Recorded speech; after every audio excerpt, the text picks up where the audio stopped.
lovely day so far. Welcome to my channel. I've been wanting to start a booktube for quite a while and here I am finally doing it. So because this is my first YouTube video, I want to do a little introduction to me as a little get to know me before I get into the main topic of today's video. So grab yourself a cuppa, get cozy and let's get into it.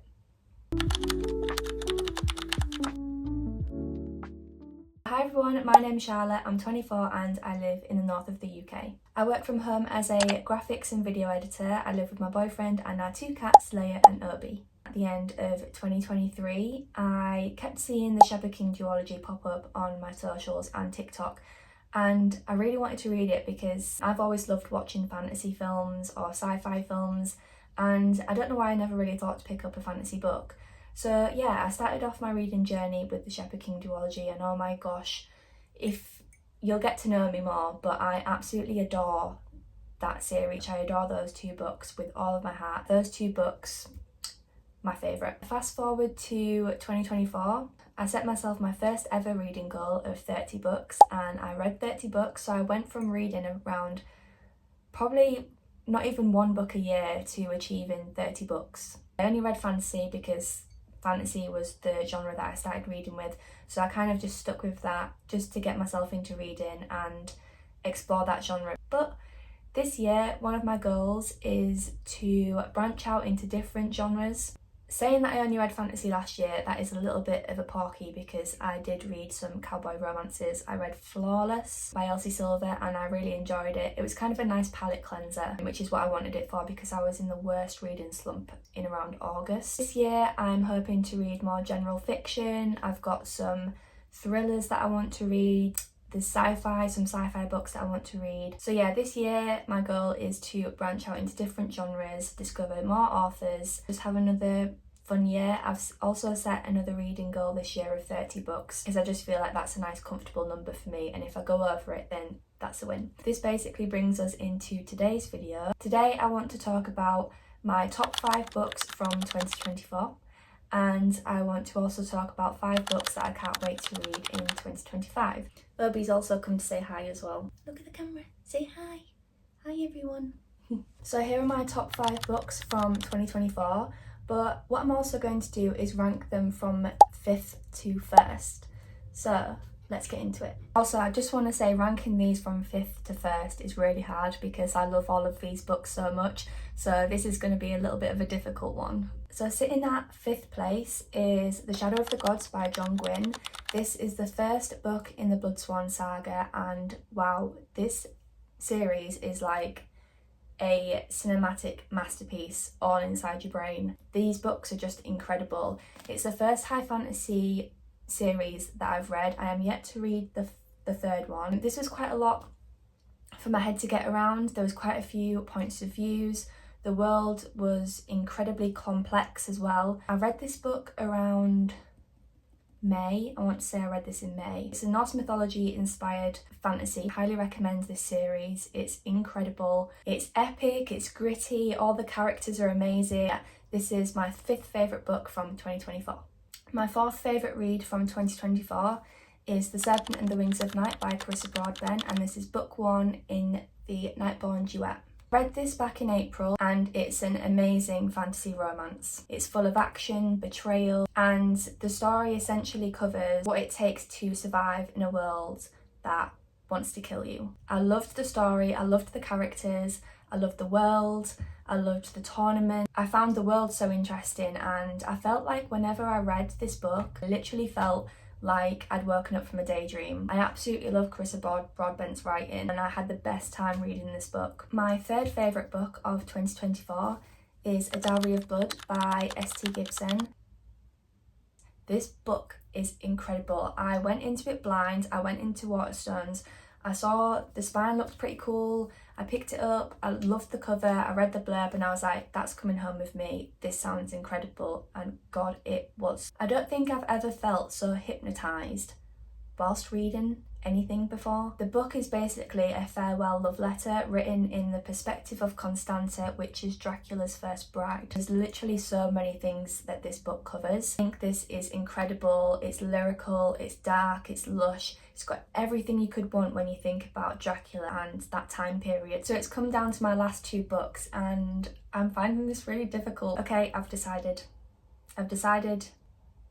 and I've got to stick with it. My second favourite book from 2024 is 6 Scorched Roses by Carissa Broadbent.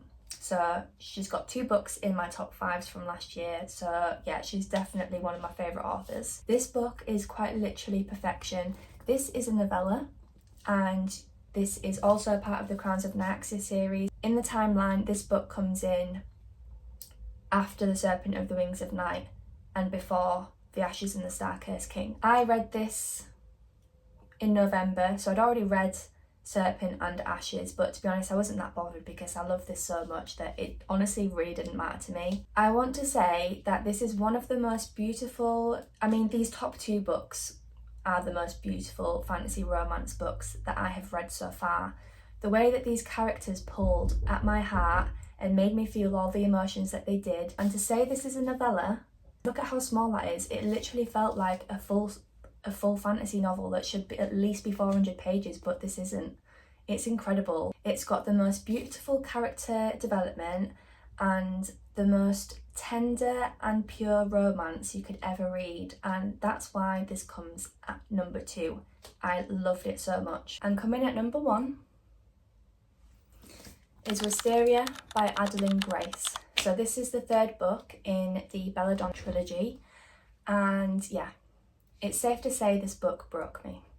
In the most beautiful way though. This trilogy is up there with the Shepherd King duology. Shepherd King duology is my top series I've read so far. The Belladonna series comes in at 2nd because it's just stunning. I know it's the 3rd book, but because of the characters in this book and the romance that we see, and the plot, everything was just the most beautiful ending. Raw ending, emotional ending. I closed this book and I was just in tears. There's proof. Because of the way it made me feel and the way it just makes you yearn to want more, this is why this is my number 1 read from last year. And just look at the cover anyway. It's absolutely gorgeous. Beautiful foiling on the front. This is one of my most prized possessions and I love it.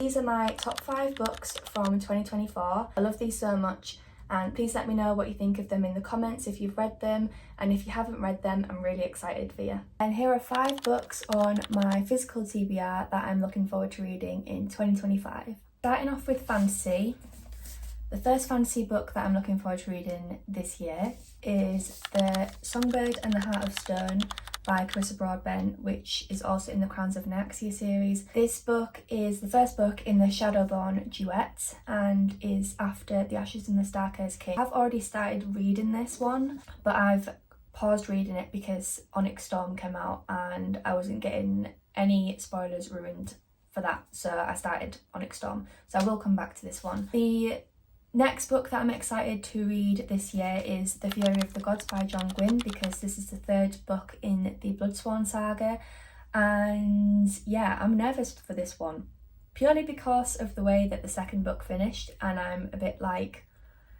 if something happens,